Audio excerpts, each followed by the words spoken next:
Oh, God. It's back. It's back. We're back with the clapper. You. You've always got to make sure you put an ER at the end of that, Pete. Yeah. Yes. Like a pirate. Arr. Welcome to the Rebel's Edge, folks. Jared is working the board. Pete Najarian and I are going to bring you Macro Minute, Fantastic Futures, our take on a bunch of business stories, couple bits of unusual activity, and some sports. So if you're ready, Pete, let's dive in. Let's do it. Macro Minute, Goldman Sachs, they say that basically fresh banking crisis means they've moved up the chance of recession to 35% from 25%. Well, I don't want to waste too much more time, Pete. I'll just say, Jon Hatzius, that's pretty bold call. Yeah, you used up 20 seconds. I can't even fill up 3. Here's what I'll tell you. Thanks a lot, Hatzius. That was really a hell of a lot of help. We really needed that. That was a bold, bold move. Holy shit, really? I mean, honestly. Let's talk about that for just 1 second, Jon. I mean, there's a lot of different elements out there that tell us exactly where we are. These are the same guys who never wanted to say, hey, we were in a recession last year, because you know what? With everything that a recession is, we had all those different data points, and yet no one ever said it was a recession. So I'm not really holding much with these guys anymore anyway, Jon. Nope. Let's talk, Pete, about Fantastic Futures. And Pete and I are probably going to tie in some of what's happening with crude oil, because obviously crude has been just decimated in the last little bit because of the fear of that recession that Mr. Hatzius was talking about there. The fear growing that a recession is looming, and it has pushed down crude oil in the United States, West Texas, from 80 all the way down to mid 60s, Pete. That's a freaking embarrassment almost, but it creates an opportunity. It does indeed, Jon. And I just want to point out, and this was brought up to me today by one of the folks on CNBC, Bob Pisani, does a great job of covering things. He was at an ETF conference or some sort of conference down there, Jon. And he was talking with Terry Duffy, and he was talking with the CEO of the CBOE as well. Record numbers recently, Jon. They've set some amazing records. Gives you an idea. CME is cranking it out. CBOE is cranking it out. And the derivatives markets, the futures markets, they are hot. And those are two places that absolutely are the dominating forces. Really impressive. And I liked hearing about some of those record numbers. You and I talk about it all the time, but very few people really voice exactly what's going on outside of the New York Stock Exchange. That's correct. Well, Pete, let's dive into our take on some of these big stories, because earlier today, First Republic, FRC, was down to, on the lows, Pete, it hit $19.80.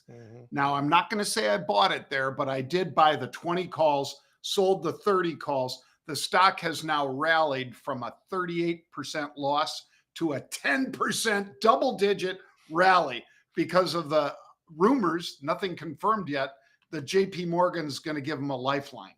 Yeah, and that's exactly what we were sort of looking for, Jon, waiting for, and obviously it looks like that's what is playing out. That was a great call by you. You and I talked about it.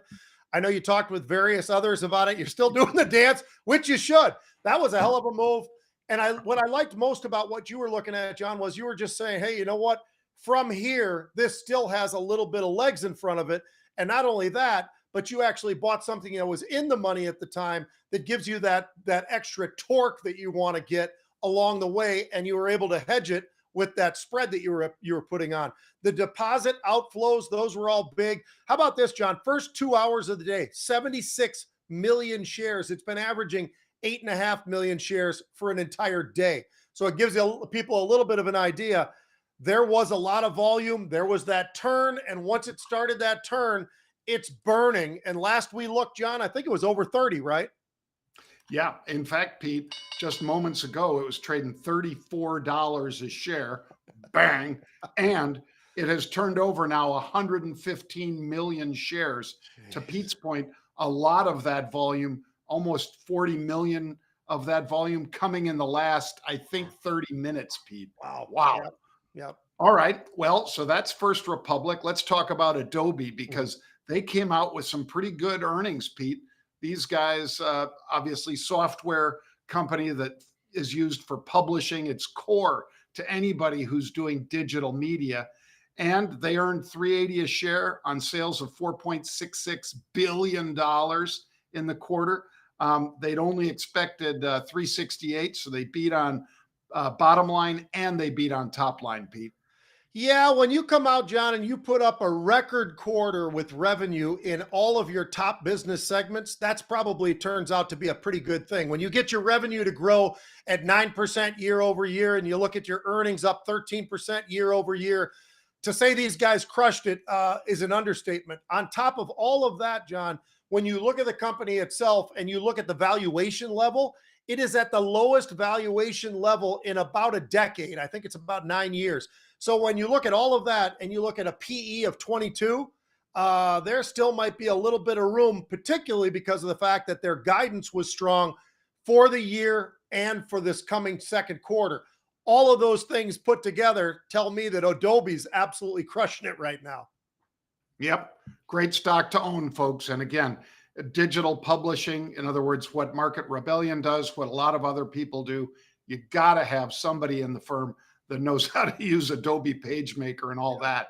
And certainly they're being rewarded for their belief in the stock. Let's talk about PATH, PATH. It's up big, robotics and automation company. Basically, their revenue, Pete, from maintenance and support of their subscription services was up 33% year over year. That's fantastic. And anybody growing like that is going to get a reward. And certainly PATH is getting that today. It's actually called UiPath, UiPath, but the symbol is PATH. It's up 16%. It's up 16% today. It's up 33%, 34% year to date, John. All the numbers just looked unbelievable, actually. They Yep. are an incredible company, giving you everything you want. Matter of fact, even their customer volume was up 45%. So there isn't a metric that you can look at that you'd say, you know what, this was a little bit disappointing on this side of things. Everything looked great. This is a company that's absolutely cooking with gas right now. I love what they're doing. This company's done an absolutely outstanding job so far. Recurring revenue is just a monster number for them as well. And that's something that anybody who can put up those kind of numbers like they've done this quarter, they have a lot further to go. So this 33% to the upside so far, I think there's still room, John. I don't think this thing's over yet. Nope, I don't think it's over either, Pete. Or if you're looking for another one that's making a big move today, PagerDuty. This one's a cloud computing company, and they beat on estimates. And you know, the only things really that are bad for these cloud companies are they have to spend like crazy usually to compete with the behemoths like Azure over at Microsoft or AWS at Amazon or Google's cloud and so forth. That's tough to compete with those guys. But if you define a niche for yourself, that's what PagerDuty's done, and that's why they're up 18% today, Pete. Yeah, strong customer growth, John, across all the different metrics you look at. Once again, this is a company that's absolutely crushing it. They're doing all things right. As a matter of fact, their sales are up 29%. So across the board, wherever you want to look right now at this company, they're doing a great job and they are profitable. They didn't used to be, but this is one of those things we talk about it all the time. Hey, when are you going to start making money? These guys are not only starting to make money, they're killing it out there. And it's 4 quarters in a row where they have beat the estimate. So this is a company that's not looked at as something that can actually reach up to where they are. Oh, they're reaching up, and these guys are going to continue on this path, I think, to the upside. Yeah, well, I'm going to steal a couple seconds from that, Pete, and say we usually do unusual activity at this time. But before we get to it, we have to give Pete credit for Pinterest because 2 days ago on our program, Pete was talking about PINS, and this one made a fantastic move. There's a screenshot that Jared just put up there for Pinterest, PINS. And Pete, you were in at 15 cents, out for, I think, over $1.50. Well, it's an amazing company. We talked MX. about that. We'll take it. It is nice. We've had a lot of interesting, unusual option activity, as you know, John. I mean, we're always trying to dissect which ones do we think make the most sense. That one made a lot of sense because when you look at the fundamental side of things, that looks really great. Are they going to be impacted a lot by what's been going on? Probably not. So I think all of that kind of went into the thought process of could this stock make that kind of move? And by the way, it had to make that move before Friday. Here we are sitting at Thursday. So nice to see that spike. And there is a lot of follow through option paper going out in time. We're not jumping on that just yet, but we are seeing even further upside, at least some of the opinions for the upside to be even over 27, 28, maybe even higher than that. Bang. Bang. Love those. My unusual today, Pete, you see it on the screen there, folks, is Luminar. LAZR is the symbol here. They were aggressively buying the 24th of March, 7.5 calls. So this Friday, tomorrow is the 17th. This is a week from tomorrow, the 24th. And they bought 20,000 of the 750 puts. Now that's a bet to the downside, obviously, folks. These guys are automotive sensors and so forth. 2 million shares to the downside. Is it just protection? Could be, but whoever wanted that protection was right and turned a 20-cent investment into 67 cents over the past couple weeks. Now they're rolling down to the 7.5. So either they want more protection at a lower strike, Pete, or they want to bet that it keeps going lower. Yeah, that's an interesting one. And when we talk about size, that's one of those names where it's consistently, when it hits, the size that comes into those trades seems to always be absolutely massive. I've got one that's not necessarily massive, but pretty interesting, John.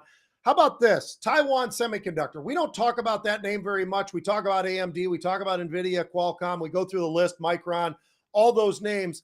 Taiwan Semi does not come up a lot, but it did come up today on the unusual options that we've got. 6,800 of the March 86 calls. If it's just regular March, that means they expire tomorrow. This thing's got to make a move. Stock was trading just over 86, 86.30. So these calls are already 30 cents in the money. They paid a little over $1 for them. So it's about an 80-cent cost in this trade. Well, stock now is trading 88.50 last I looked. So that's a little bit of a bang. So it's already making a move. I'm letting you know that now, but the stock just shows you that's the market we are in right now. Oh, by the way, the Dow was down significantly, and now the Dow is running to the upside. NASDAQ is sprinting to the upside. So they're carrying some of these stocks in a really nice way. The SMH, I just think this is worthwhile just as a backdrop for this stock and others in the semiconductor world. It's up 2.5% today. It's probably higher than that now. Up 22%, John, the SMH year to date. So when you look across and you see a lot of different different sectors struggling, not the semiconductors. They are absolutely on a roll and continue to be on a roll. Yep, I like it. And boy, it certainly didn't hurt when you saw the turn and burn out of First Republic, because people are nervous, and we'll talk more about that in future shows about did that nervousness leave, or is it just taking a little break? A little hiatus. Pete, what about the NCAA? Obviously, we've got the brackets coming here. What do you think as far as NCAA men's basketball? Yeah, I thought it'd be kind of fun for us, John, to sit back and, it's always enjoyable. It starts right now. It's already playing. And, what's going to unfold? And I think the interesting thing is trying to figure out the Final Four. I'm not going to be overly exciting for everybody because the four that I've got look to be the four that most people have as well, John. We've talked about basketball a little bit this year. We've talked about Houston looking like the old days of Phi Slamma Jamma. They're a very defensive team. I think that they've got a heck of a shot to be there. They've only got 3 losses this year. Purdue, we talked about that. We also talked about Zach Edey, that big, huge, monstrous center that they've got at Purdue, who's leading the country virtually in almost every category, not necessarily in scoring, but he does score a lot as well. 7'4.5", 320 pounds. You probably got a pretty good shot to score some. So I think Purdue's another one. Kansas, Alabama. Alabama's got all that off the court issues that they've had, but it's not seeming to weigh on them, John. They just continue to look like the number one team in the country. So I've got those four, but I wouldn't even call it a sleeper because they're so damn good. But I think the big four are probably going to be there. But if somebody slips in, I'm looking at maybe Arizona and possibly Texas. When you look around and you see who's playing really at an unbelievable level right now, I think Arizona really closed out pretty strong. I think Texas closed out pretty strong. I like what they look like on the court. I think it could be a lot of fun, but I do think that the primary four, the number one seeds basically, are probably going to be in that Final Four. Yeah, Gonzaga, Arizona, Xavier, Duke, those are some of them. And like Pete said, that beast from Purdue certainly puts you in a pretty good position as well, Pete. Yeah. Well, let's wind it up with some NFL rumors or news, Pete. Well, I wanted to throw this one out at you today, John, because we got into free agency yesterday. And for all those people who don't understand that process, they were able to do everything other than sign the contracts up to that Wednesday date. And that's why people were hearing about trades. They weren't really official until yesterday. But I was curious, John. So we've already talked a little bit about Chicago and what they've done. And I think they fleeced Carolina. Carolina probably thinks they did okay on that trade. Sorry, but I don't really think so. And I think David Tepper got really beat up on that one, John, because of what they were able to do.